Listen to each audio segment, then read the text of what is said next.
Le bilan s'alourdit de minute en minute en Turquie et en Syrie. Plus de 1500 personnes ont perdu la vie après un tremblement de terre qui a donc touché les deux pays. Il y a aussi des blessés par milliers.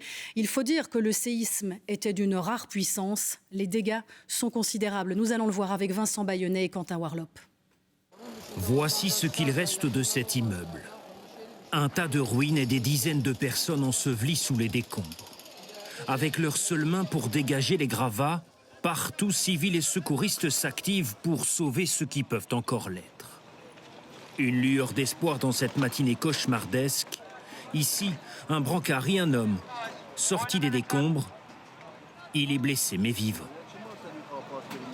Il est 4h20 du matin quand le séisme de magnitude 7,8 frappe le sud de la Turquie et la Syrie voisine. Des milliers de bâtiments sont touchés.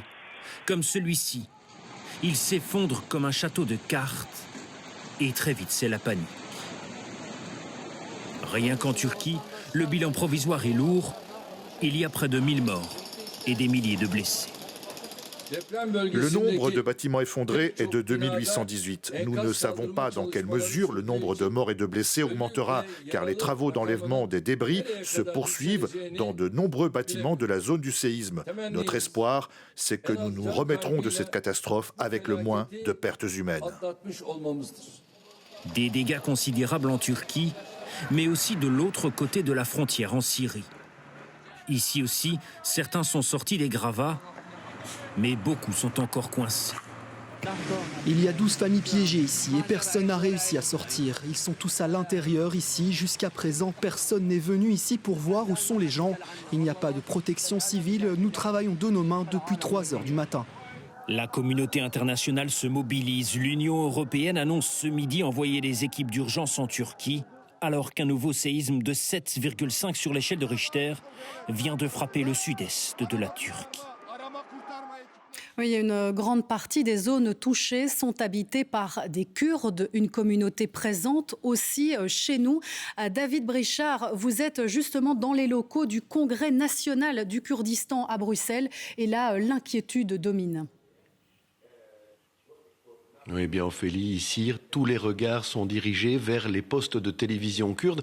Et comme vous venez de le dire, je suis au Congrès national du Kurdistan, une assemblée politique en exil ici à Bruxelles. Et depuis très tôt ce matin, c'est la grande inquiétude, car selon les personnes que nous venons de rencontrer, il y a 90% de Kurdes dans cette région de Maraş en Turquie. Et parmi les victimes qui sont touchées par la catastrophe, eh bien, certains ont de la famille en Belgique, des Kurdes de Belgique qui essayent tant bien que mal depuis ce matin de communiquer avec les personnes sinistrées. Certains nous ont dit avoir déjà perdu un membre de leur famille. Je vous propose d'écouter Eyüp Doru, un membre de cette communauté kurde ici à Bruxelles.